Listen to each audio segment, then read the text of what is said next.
Namaskaraha and welcome to our next session on yogic life. Today's topic is how to get rid of fear. Right? So, in uh, in a human being's life, the biggest enemy is the fear. People have all kinds of fear, and the main reason why they have fear is because they are scared of the future. They want to know what is there in the future. Because of the uncertainty in the future, they are scared. What is going to happen tomorrow? And it is because of this fear that human beings do, wrong things. They do inappropriate work. They do wrong kind of work. And because of this fear, they lie, right? They are motivated to lie. And because of this fear, and when people do wrong things, there is a deterioration of the society. There is a harm to the society. And it is because of this fear that humanity gets killed. So the biggest enemy of a human being is this bhayam. But the point is that there is no reason that human beings need to have this bhayam. Right? When human beings get the right kind of knowledge, then this bhayam will actually go away. People have fear because of lacking the right kind of knowledge. So when they get the right kind of knowledge, then they become, fearless. So when we look at, the human beings, how we operate in the society, how we get the knowledge from the society is we are using our indriyas, right? Our indriyas, our jnanendriyas. We use the jnanendriyas to get information from the external world. And there is a book in front of me that the indriya, the tanmatras from the book, microscopic fraction of a wave, that wave is captured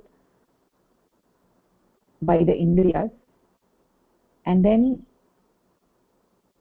the experience of that particular object which is captured by the indriyas, that goes to the chitta.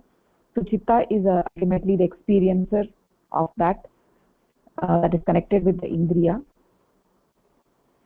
So it is through the indriyas that the spandan from the object, human beings get it, and the chitta takes the akara of that object.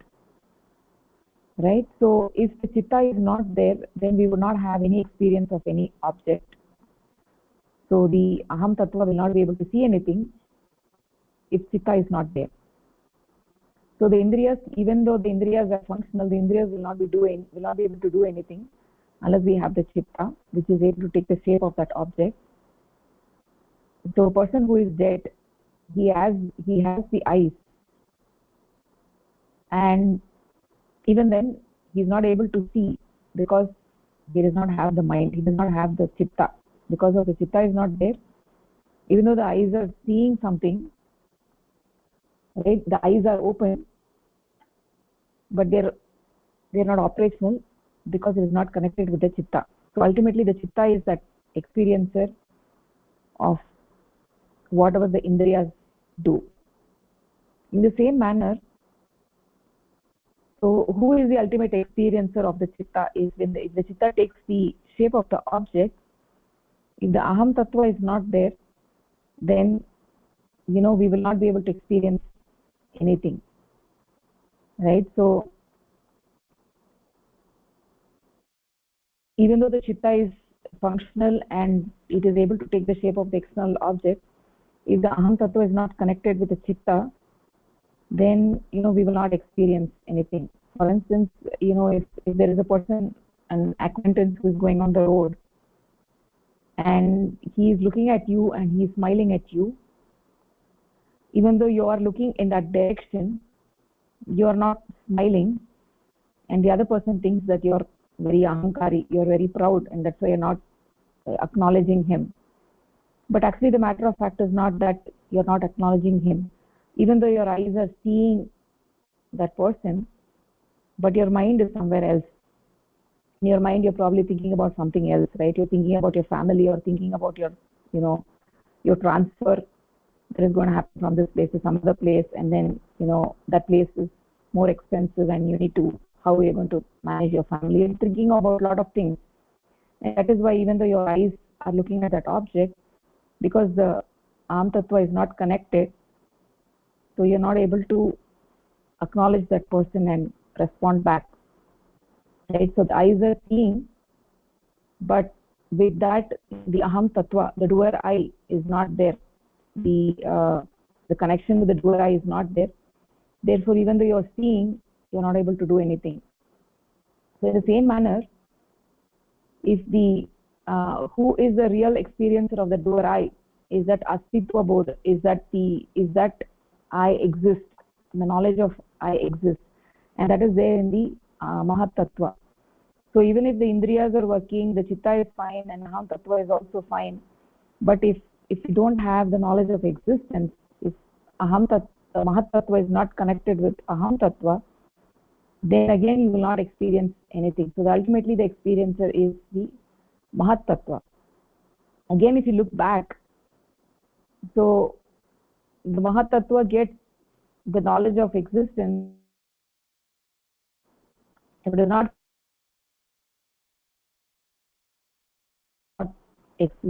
will not have this Astitva Bodh, will not have this knowledge of existence. So for getting the knowledge of existence, Jivatma, the presence of Jivatma is absolutely essential.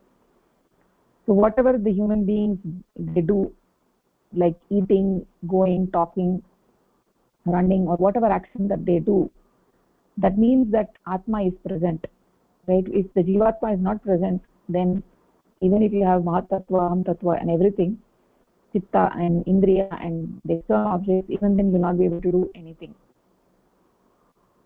So, and ultimately who is the experiencer of this Jivatma? It is that Paramatma. That Paramatma is the ultimate experiencer. So if Paramatma is not there, then there is no Jivatma, and then there is no Mahat Tattva, Aham Tattva, Chitta, none of it. So a Jiva is a Jiva, and the Jiva is living because there is Paramatma. And that is the reason, it is because of this Paramatma, your existence is there, you have the knowledge of your existence. It is because of this Paramatma, your Indriyas all work, your mind works. Everything happens is because of Paramatma. So that is why Paramatma is actually called as Krishna. It's called Krishna. So the word Krishna has three meanings, right? So the Krishna word has come from Krish Dhatu. So what is the Krish? Krishna means one who attracts everything, right? Paramatma attracts every human being, every Jiva towards it, right? So one who attracts towards itself, and the entity which loves everything in this universe, whose swabhava is to love everybody in this universe, and that entity is called as Krishna, right? It's the swabhava of something. If it is a natural tendency of something, then it happens automatically. So Krishna is that entity which attracts everything and which loves everything in this universe. And whoever the other person may be, whoever the Jiva may be, he may be a papi or a punyavan or whatever it is. For Krishna, everything is the same, right? Everything gets attracted towards him. So that is actually one meaning. That is the entity which attracts everything in this universe. So what is the next meaning of the word Krishna? Krish Dhatu also has the meaning of Bhu. Bhu means Astitva, right? Existence. So what does that mean? Is that Krishna is there, and that is why everything is there. If Krishna is not there, nobody will get its Astitva. nobody will get existence. If Paramapurusha is not there, then no jiva is there. So because of his existence, I get existence. And such an entity which gives existence to everything is called Krishna. So that's the next meaning. The first meaning is that first meaning is attraction, akarshanam. And the next meaning is that which gives astitvam. So we can understand from this that Paramapurusha is there with every entity in this universe. With every jiva, Paramapurusha is there. Paramapurusha is there, and that is why a jiva is eating, sleeping, dancing, and doing whatever. Right? And a jiva is a jiva because of Paramapurusha. So we can understand that this Paramapurusha, without this Paramapurusha, we will not get existence. So he is there. That is why I am there. So that means he is there with you all the time. Right? If he is there with you all the time, there is not a minute, there is not a moment where he is not there with you. He is there with you, he is watching you all the time. So if he is watching you all the time in this universe, then what is the need to be afraid? There is no need to be afraid. Right? So Paramapurusha is there with every jiva. So if Paramapurusha is there with every jiva, is that something, is that good or is it bad? Is it convenient to have Paramapurusha with you, or is it really an inconvenience to have Paramapurusha with you? I mean, it's not like we have a choice. So the inconvenience if Paramapurusha is there with you is that he is watching everything that you do, whether you do good or bad. He is watching you. There is nothing that you can do in the hiding. You cannot go in a corner and say, I'm doing a secret deal. You cannot do a secret deal. Right? Whatever you do, he always watches you. Right? So there is nothing that is hidden from him. Whether you do good work or bad work, he is watching you. So that is probably the only inconvenience that we can say, that Paramapurusha is there with me all the time. Right? That is the only inconvenience, that you cannot do anything in the hiding. So, but what is the convenience? The best thing about Paramapurusha being with you is that Paramapurusha is the Sarvashaktiman, Sarvavyapi, Anadi Ananta Satta, right? The most powerful entity in this universe. And if that entity is with you all the time, what is there to be afraid of? Right? He's a Sarvashaktiman entity. Like if a child is going to the market, a small child, a 5-year-old child, is going to the market with its parents, then the child is not afraid of anything, because it knows that its parents are holding his hand, and so it just goes everywhere. Even if there are strangers, and even if some people are looking at him and staring at him, he is not afraid, because he knows that my parents are with me and they are going to protect me. So like that, for a small child, the parents are the most powerful for him. For us, for human beings, for all of us, Paramapurusha is the most Sarvashaktiman, right? There is nobody who is more powerful than him. And if that entity is with you all the time, what is there to be afraid of? There is nothing to be afraid of. What is there to be afraid of? The past? Why should we be afraid of the past? Or why should we be afraid of the future? Or why should we be afraid of the present? Right? So Paramapurusha is there with you all the time, right? That does not mean we will not fight against injustice, right? If injustice is happening, we will fight against it, right? So Paramapurusha does desire that we fight against injustice. So if we fight against injustice and if we help somebody, Paramapurusha is there with you all the time, right? If you need help, he is ready to help you, right? So there is absolutely nothing to be afraid of. There is no need to be afraid of anybody or anything. So that is why in the Vedas it has been said, yato vacho nivartante aprapya manasa saha anandam brahmanah vidwan मा बिबेति कुतश्चन यतो वाचो निवर्तन्ते अप्राप्य मनसा सह आनन्दं ब्रह्मणः विद्वान् मा बिबेति कुतश्चन. So if we want to know Paramapurusha through our indriyas, through words or through our indriyas, we cannot know Paramapurusha through the indriyas, because Paramapurusha is the Sukshma Satta and the indriyas do not have the power to perceive Paramatma. So they cannot attain Paramatma through the indriyas. Right? Whether it is Vagindriya or Chakshur Indriya or whatever Indriya, we cannot attain Paramapurusha through the Indriyas. We know that we cannot attain Paramapurusha, it is impossible to attain Paramapurusha through the Indriyas. Can we know Paramapurusha through the mind? Mind is more Sukshma compared to the Indriyas. Can we know Paramapurusha through the mind?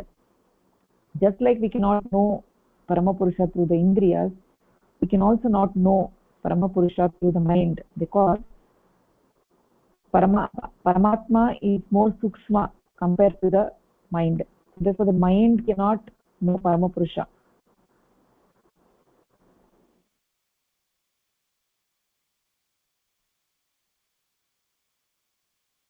So, just like the Indriyas cannot know Paramapurusha, the mind also cannot know Paramapurusha, because Paramapurusha is even more Sukshma compared to the mind. So how can we, so these Indriyas and the mind, they go looking for Paramapurusha and they come back without finding Paramapurusha. Right? Yato vacho nivartante aprapya manasa saha. The Indriyas go looking out for Paramapurusha along with the mind, and they return back. They don't have the capability to find Paramapurusha. They come back. A person who is a real Brahmajnani, one who knows Brahma, Anandam Brahmanah Vidwan, one Vidwan who knows, Vidwan here means a Brahmajnani, Brahma Janati iti Brahmajnani. So he experiences Ananda and he knows there is nothing to be afraid of. Ma bibeti kutashana. He is not afraid of anything. Right? We said we can't know Paramatma through Indriyas, we can't know Paramatma through the mind.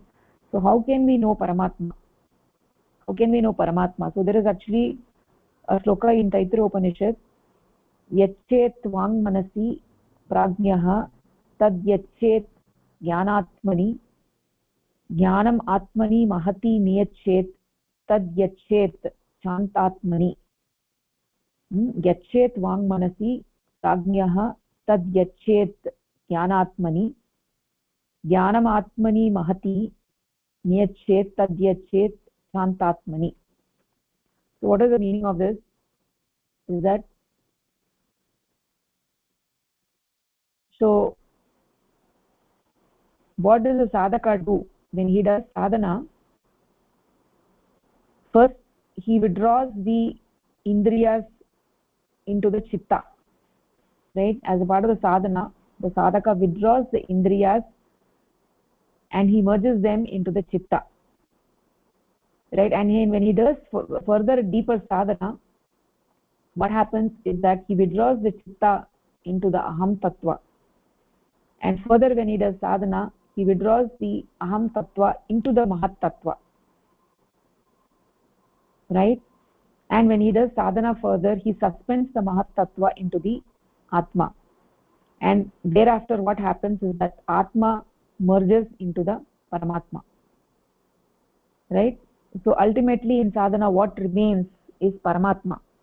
Only paramatma remains. So this is the process of sadhana. That is what this shloka is also saying, that it's a systematic process of withdrawing one layer after another and merging that into the previous.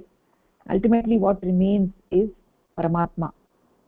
Paramatma and Ananda are one and the same. Paramatma is Sachidanandaha. So Paramatma and Ananda is the same. And that is why it has been said, Anandam Brahmanaha Vidwan.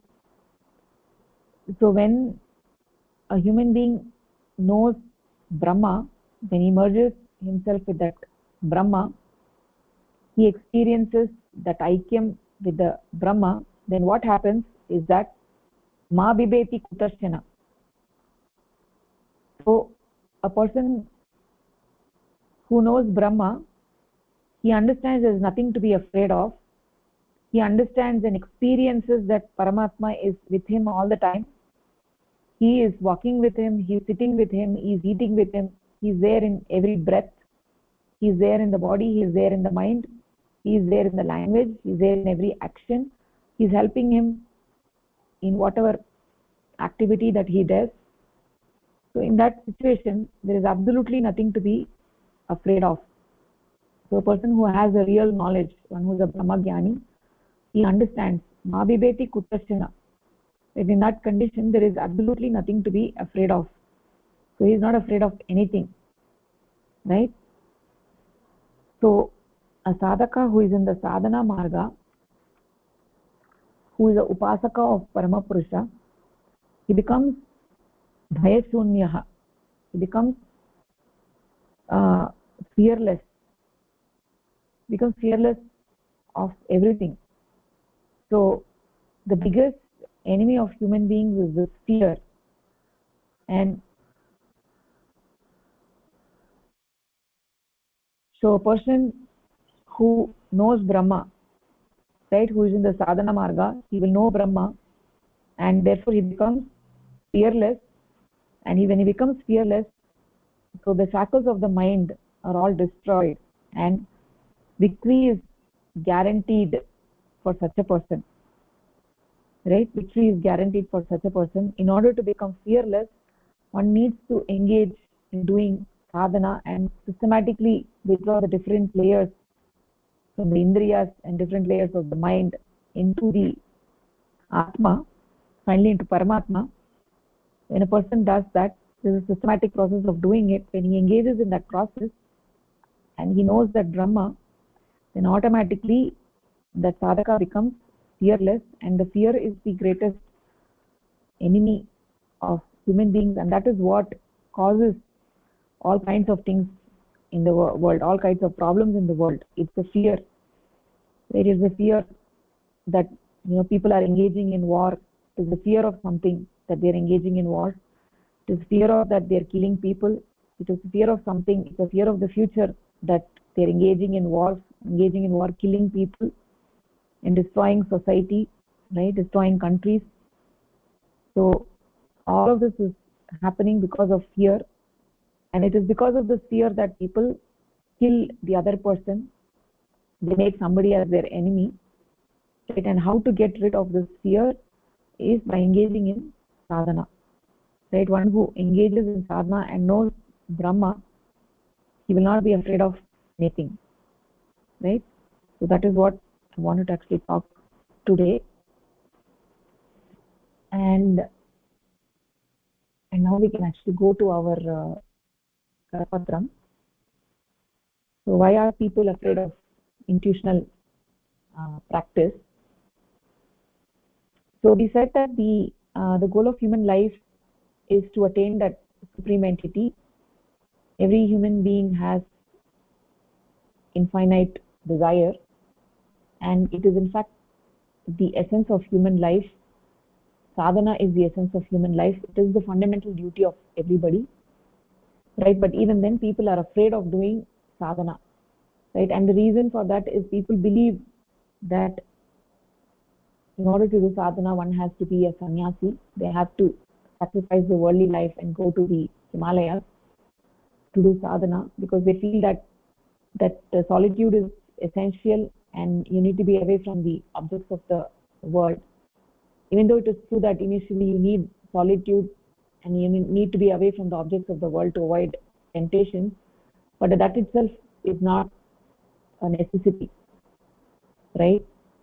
So even if you leave the world and you go to the jungle, even then you will not be free, because avidya maya will go with you to the jungles and mountains, right? And she will create obstacles in your way, right? So just running away from the society is not going to help, right? It's not going to help us achieve the goal of life.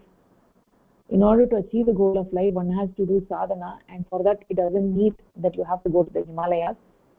When you actually do sadhana, then what happens? Then you are actually waging a war against the avidya maya, and slowly the avidya maya will come under the control. When she comes under the control, then you'll be able to overcome her and move forward, right? So running away from the society is not the solution, but one needs to wage a war against her by doing sadhana. So even though initially you may feel solitude is essential, but as a grihastha, if you're living in the world and you're trying to do sadhana, so that is actually the best to do the sadhana wherever you are. There is no need to go somewhere else, right? Even though initially it may seem difficult, but you will get used to it. Right? Just like we saw the example of a person who's living in the city, right? He is used to sleeping, hearing the traffic noise, right? So for him that doesn't seem to be a noise because he's gotten so used to it. Maybe initially when he was new to the town, he might have found it difficult, but now he's gotten so used to it that noise is no longer an obstacle. Similarly, a person who is in the village, right? He is used to sleeping without the street, the traffic noise, right? So if such a person comes to a different place, he may experience difficulty, right? So essentially, wherever we are, initially we experience difficulty, but gradually we get used to the environment, and the same way it is possible to do sadhana wherever we are. There is no need to renounce something. If you renounce something and we try to force ourselves, then also it becomes difficult. Your mind mind yearns for those things, right? And it creates a mental agitation, right? And also it's not right to run away from the society leaving your family away, right? You have responsibilities. If you don't do your responsibilities and you leave your family, so even if you go to the mountains, you'll still be thinking about your family. You won't be able to be peaceful, right? So retiring to the jungle is not the solution, right? So release from the avidya maya cannot be obtained by running away, but one has to divert the mind towards subtlety, right? So if there is a wound and if there are constantly flies hovering around the wound, then the solution is not just to get rid of the flies. The solution is to get rid of the wound, right? So the intuitional practice, the sadhana that is taught by a guru, is actually the healing balm which can drive away the avidya maya, right? So to get rid of avidya maya, one needs to do sadhana, and that can be done within the worldly life. We don't need to run away anywhere, right? So we saw that, and then we'll now actually move on to the next paragraph. Avidya maya will disturb a person in the beginning. From there we'll start.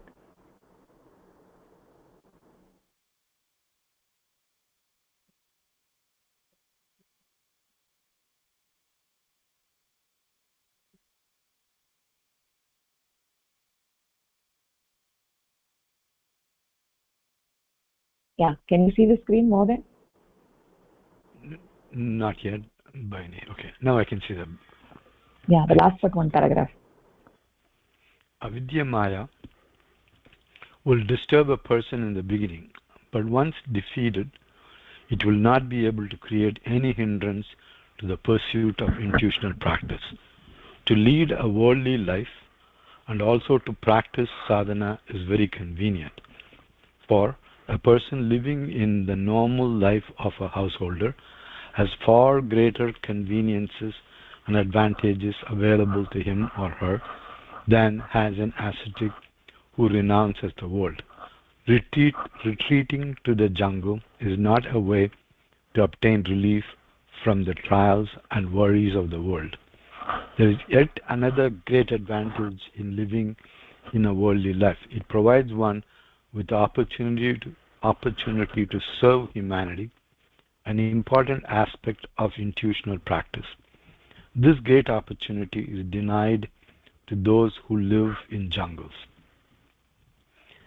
So in this paragraph, it just reiterates what we've been talking about, where just running away from the society is not a solution, because uh, once avidya maya is defeated, then it can no longer disturb the person.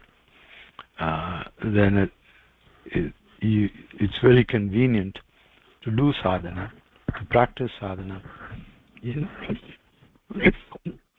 when you are in a worldly life, and you have many advantages, but one of the biggest advantages is being able to serve the humanity.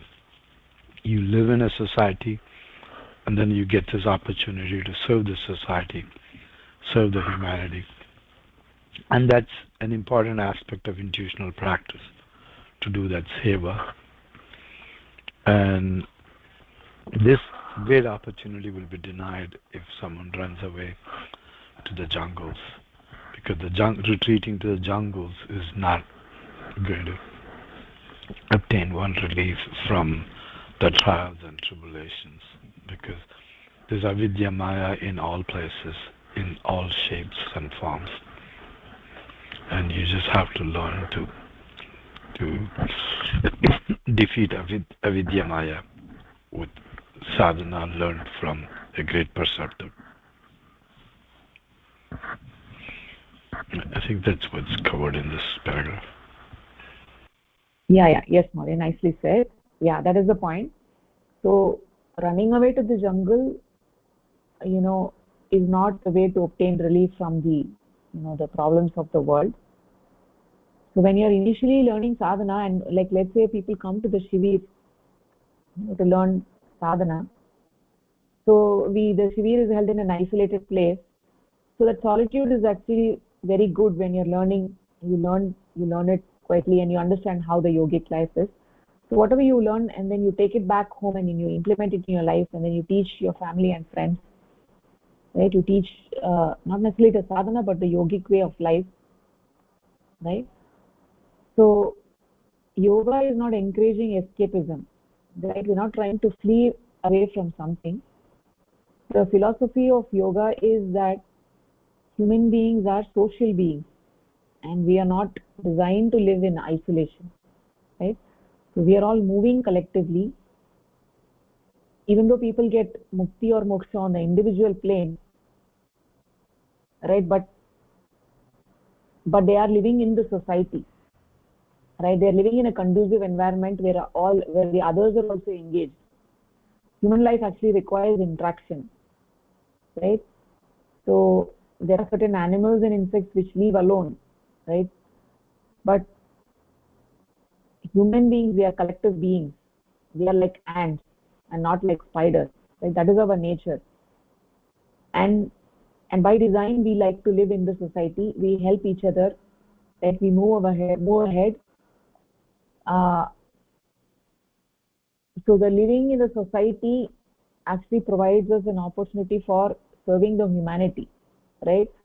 So which is an important aspect of sadhana, right? Without jagat hit, if we just engaging in doing sadhana, that becomes a selfish endeavor. So jagat hit is also very, very important, right?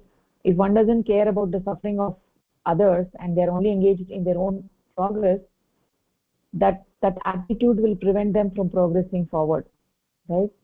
Somebody is only thinking about their mukti or moksha, and it becomes a selfish endeavor, right? The purpose of spirituality is to move from the limited mental stance to unlimited mental stance, right? Paramapurusha has this unlimited mental stance, and everything is included in his mind, right? So moving from the mental imperfection to mental perfection, right? And for that we need to remove all the limitations of the mind, and selfishness is also a limitation of the mind, right? So that will not help you progress forward. So one needs to live in the society, help help help, do seva as much as possible to get rid of the malas of the mind, right? So that is how one can actually progress forward. So in order to do sadhana, one doesn't have to go to the jungle. They can live in the society. They have to live in the society, live wherever they are, right? And help each other. So human beings are social beings, right? So what is samaja? Samaja means samanam ejati iti samajaha. The purpose of samaja is to move together, right? So for that purpose, we don't need to live the world and go to the jungle, right? So we can live wherever we are and do sadhana. Okay, Mother, you want to take the next one? Okay, Brian. The intuitional practice taught by a great preceptor should be practiced with faith and devotion. It can be practiced at home, and running away from the home and family is not necessary. As one overcomes Prakriti, the influence of Avidya Maya will disappear. Intuitional practice is the only way to subdue Avidya Maya. Hence, intuitional practice is a necessity. To differentiate between different places for sadhana, to consider one place more suitable than another, or to regard a particular spot as good and another bad, is to divide Brahma. Every place in this creation is the manifestation of the supreme cosmic entity, the Brahma, and to call one place good and another place bad is to attribute these qualities to Brahma. If sadhana is based on the consideration of good and bad, it will never be possible for one to develop the feeling of oneness with the rest of creation. One will never be able to love others as oneself. To Brahma, every place is the same, and sadhana can be practiced anywhere. To give up the world and run away to the jungle is illogical. Not to practice sadhana for fear of having to give up the world is also irrational. So in this paragraph, again, it highlights this thing of sadhana as well. So the sadhana, or the intuitional practice learned from a great preceptor. It needs to be, practiced with faith and devotion. You have to have shraddha in it for you to get any benefit out of it, and to be able to learn it properly. You need to have that shraddha. It can be practiced at home or anywhere. Running away is not going to help, and it's not necessary. And you have to overcome Prakriti, and that's the only way. The sadhana is the only way to overcome Prakriti, which then would in turn to reduce the influence, or the influence of avidya maya, to make it. And having said that, then it goes on to say that the intuitional practice is a necessity, and then to say that this is not the right place to do intuitional practice. I have to go to the jungle, or I have to go to some other place to do the intuitional practice. There is no good or bad places, because everything is Brahma. And if everything is Brahma, there is no good or bad place, because everything is that cosmic entity. And then to make an attribute to this place is good, that place is bad, then we are attributing that to Brahma, who is the perfect, and is just everything is the way it should be. And so if you have to live in this society to be able to, view everything and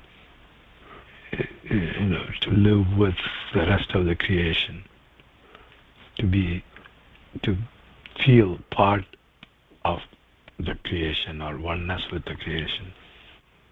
And so you can't just give up and run away, give up the world and run away, or not practice sadhana because you don't want to give up the world, so I don't want to practice sadhana. So all that's not logical or rational. And you can just practice where you are in being a part of the society, and you will be able to defeat avidya maya wherever you are. And no need to run away to the jungle, no need to wait till you run away. Just do it here and now. Yeah. Nicely said, Madhya. Yeah. So the thing is that, that every human mind has an incredible capability to adapt to circumstances, right? So, in India, if you look at it, in India, all kinds of things are going on in the night, right? Sometimes different festivals and things and loudspeakers are going on. And even then, we are able to sleep in the night. People adapt to the circumstances, right? So even if something is going on all night, right? Literally all night, they have the loudspeakers and all that. And people get used to it, and then people actually sleep, right? So somebody who is in America comes here, and initially he is not used to that. He gets very restless in the night, not able to sleep, right? So but the other people are all gotten so accustomed to the environment, right? So in the same way, we can easily adapt to the environment and do sadhana. There is no problem with that, right? The main thing is to follow the discipline of sadhana wherever one is, and nobody should say that they can't do sadhana in this place, right? So that does not mean that we have to specifically go to the bar and do sadhana, right? It's not like that, right? Although it can be done, but the point over here is it is good to find a quiet place inside one's home, right? And wherever one is living, you can find a quiet place, and one can do sadhana. We need to have the discipline of doing sadhana. We don't need to go away from the home, and we don't need to go and live in the forest permanently. That's not the idea, right? And everything in this universe is made of that purusha, right? Everything is made of consciousness. There is no other ingredient, right? So then every place is pavitra, every place is holy, right? So we don't need to go to a particular place. We don't need to go to one location and call that place holy and say that I will do sadhana there. Not like that, right? We can actually be anywhere. So the whole Srishti is Paramapurushas. One can sit anywhere and and can do sadhana, right? So this whole Srishti is happening in Paramapurusha Chitta, right? And the whole samagri for this universe is that Paramapurusha. So sadhaka needs to develop this feeling of oneness with the rest of the creation, and he will not be able to develop that samatva bhava if he distinguishes between and calls one place holy and the other place not holy. If he does all these this veda bhava and these distinctions, then it divides the mind, right? So in order to have the same samatha bhava, just like how Paramapurusha has, one has to see this world as one and not divide Brahma, right? Every place is a manifestation of that Brahma, right? And we cannot call one place as good and the other place as bad, right? So for doing sadhana, you can do sadhana anywhere and everywhere. So for that purpose, you don't need to go anywhere. Okay, Mother, next one. Brahmacharya is the other fear which deters many from practicing sadhana. They consider brahmacharya to merely mean celibacy or giving up of one's physical relationship with one's husband or wife. They are misled by the popular belief that it is otherwise not possible to perform intuitional practice, sadhana.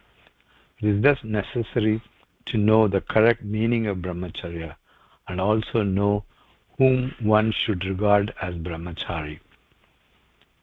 Brahmacharya means to introvert the extroversial tendencies of the mind and devote it completely to Brahma. To understand the meaning of brahmacharya, clearly one should know what is meant by extroversial tendencies of the mind and how these should be introverted. So in this paragraph, it's trying to address another fear or another reason why people don't go, start on intuitional practice or hesitating to start the intuitional practice.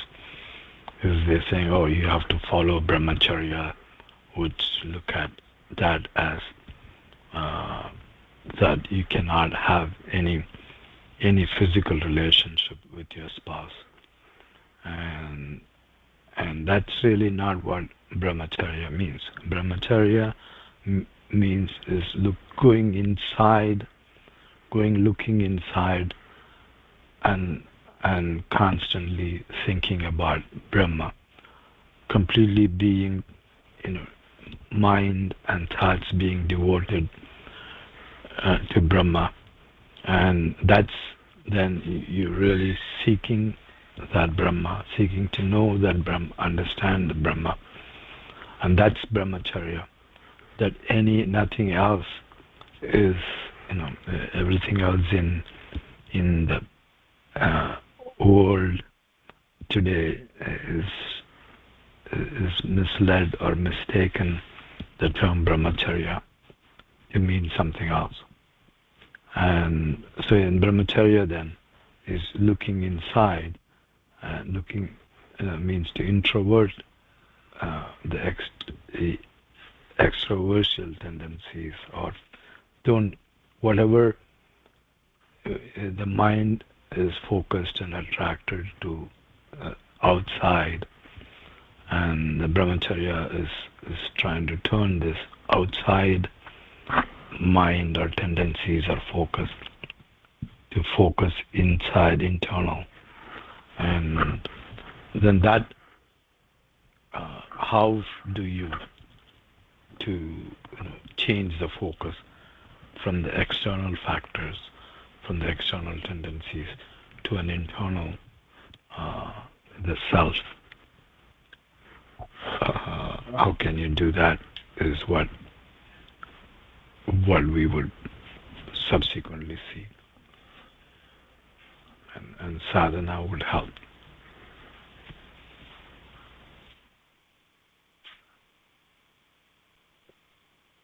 I think that's what the... Yes, Maureen, nicely said. Yeah, so this word brahmacharya needs to be understood properly, right? For the most part, in India, brahmacharya is treated as celibacy, right? So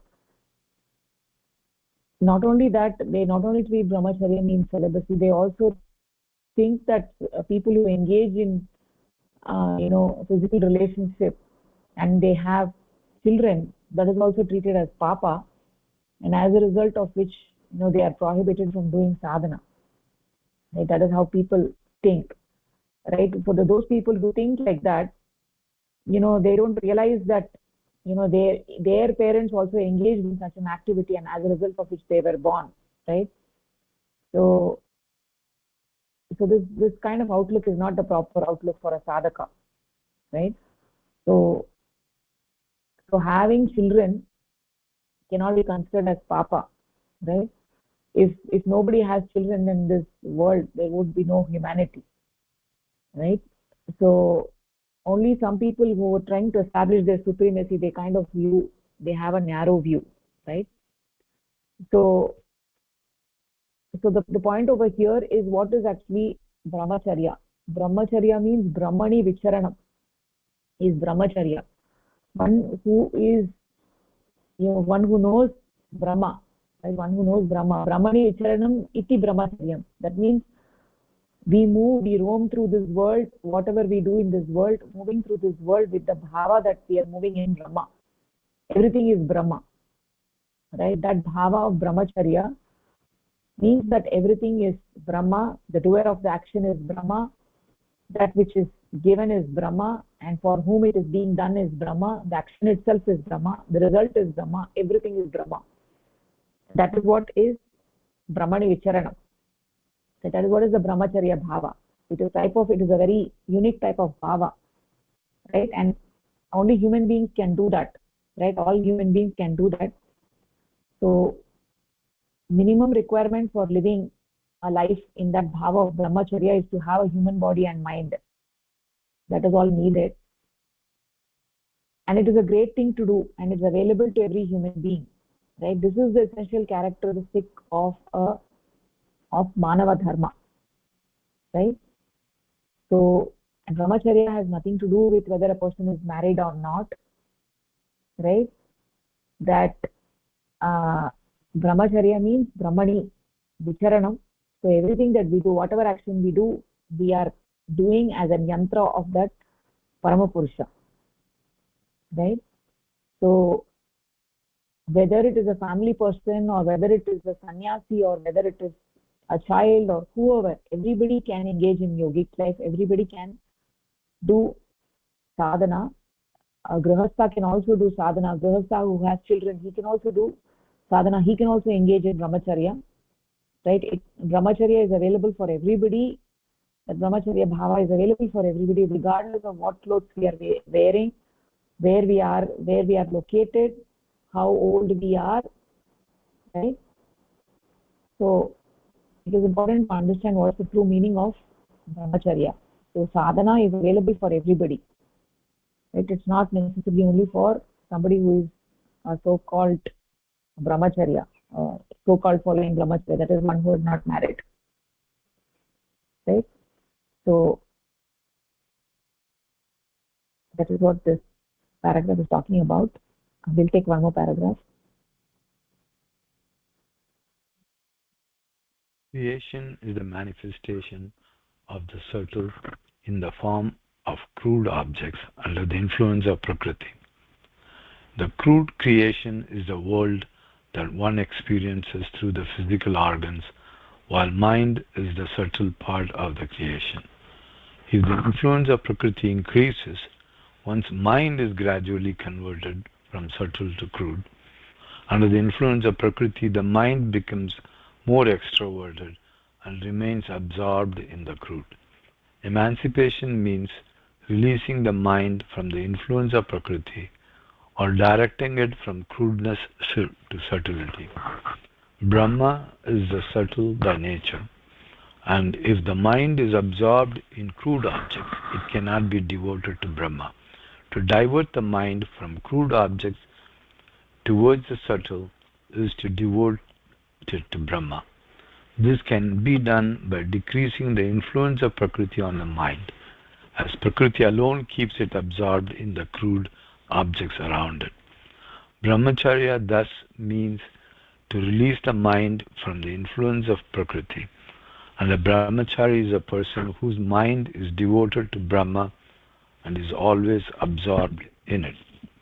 So in this paragraph again it elaborates on brahmacharya, and here as we know, the creation is the manifestation of Paramapurusha into the form of crude objects under the influence of Prakriti. And the crude objects that are external in the creation, that individual experiences it through their indriyas, and then the mind is still subtle, and it's a subtle part of the creation. but the mind, because of the influence of the external input from these indriyas, mind slowly, and because of the influence of prakriti, mind slowly becomes crude. It gets converted from subtlety to crudeness. And then, so it becomes more and more external looking, more and more external focused. And the only way to make it internally focused, defeat the influence of prakriti, is to get the mind to devote to Brahma, to think about Brahma, to divert the mind from the crude objects towards a subtle Brahma. And this would help us to come away from the external crude objects or focus to an internal subtle or Brahma focused. And that's what's going to keep prakriti away. That's what's going to defeat the influence of prakriti. And then brahmacharya is a term again saying that whose mind is devoted to Brahma, focused on understanding and listening of Brahma, and that's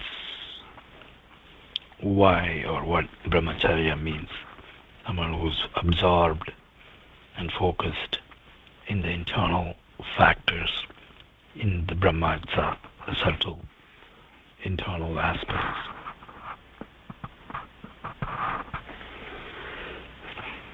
So that's what the paragraph says. Yeah, nicely said, Maurya. So, yeah, that is the idea over here, that there is nothing in the universe which is crude. There's nothing in this universe which is actually crude. A stone which looks like a stone is actually made of purusha. It is made of consciousness. It is actually now bound by prakriti, by the gunas of prakriti, and that's why it looks like a stone, but it's actually consciousness. So this does not mean jagat mithya. It means that it has a relative reality, right? We don't live outside this relative reality. We are living within it. We are a part of this sapekshika satyatvam, right? A person who has a dura drishti, right?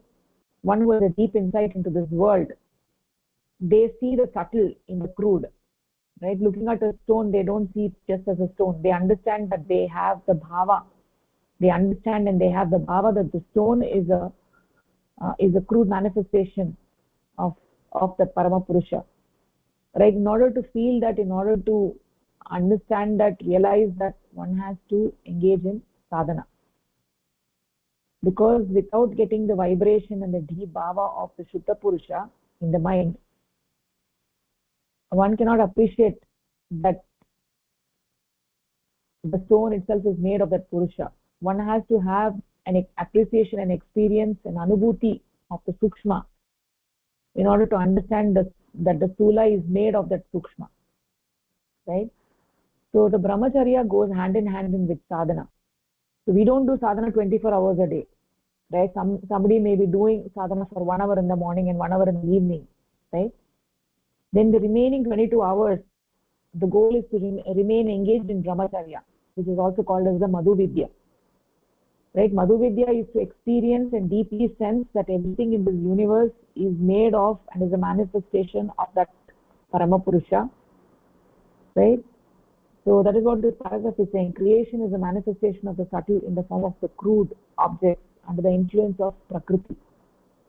Right? Somebody who has a deep appreciation for that and moves through life, that Brahmani Vicharanam, with that bhava, that person is practicing brahmacharya and they are brahmachari. Right? They are brahmacharinaha. So the Yoganishta Jivanam gives us the opportunity of leading that life, the Brahmani Vicharanam.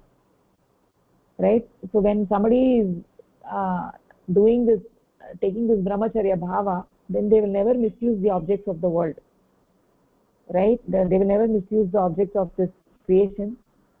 They're taking them to be only what they appear to be. So seeing the food, one does not only see it as a food, one understands that it is made of consciousness and its purpose is for nutrition of the body. So people who are living life as human, right, as human, people who are living the life as human beings, but they're actually animals inside, they abuse the things because of this infinite desire. They abuse the objects of the world. Animals do not abuse. They make proper use of things.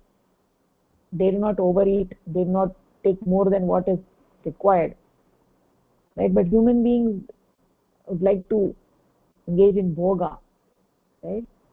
So human beings who are in animal form, who are animals inside and outside human beings, they misuse the Pashu Dharma. They do not understand that this whole universe is made of that Purusha. They don't experience that, right? Those who are following the Brahmacharya Bhava, those who are doing Madhu Vidya, they see everything as a manifestation of the Supreme Entity. Then that entirely changes the nature of their engagement with the world. So they don't misuse things for bhoga. They understand that everything is made of consciousness, and for them there is no need to run away to the jungle, right? Because they are living in Ananda every minute of their life, so they can live in the city and in the society, right? So that is what is actually the true brahmacharya, to live in the world, understand the true meaning of everything, and look at everything as a manifestation of that Parama Purusha, be in the Brahma Bhava, right, and be always absorbed in it. So that is what this paragraph is talking about. We'll take one more paragraph, Modi.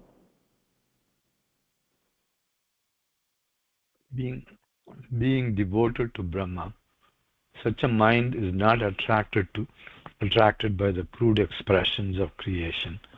It is absorbed in the subtle and spends all its time thinking only of that very Brahma. This state is attainable as a result of intuitional practice. One can become a brahmachari only by practicing sadhana. It is only by means of sadhana that the mind can be freed from the influence of Prakriti and diverted towards the subtle to become completely absorbed in Brahma. So in this paragraph, it's just reiterating what we've been saying, that if your mind that's attracted by the crude expressions of creations, which is external, needs to be turned towards the internal, the subtle, and the mind needs to spend all its time thinking only of that very Brahma who's subtle. And this will be, one will be able to attain this by intuitional practice. So you become a brahmachari by practicing sadhana. It is again with this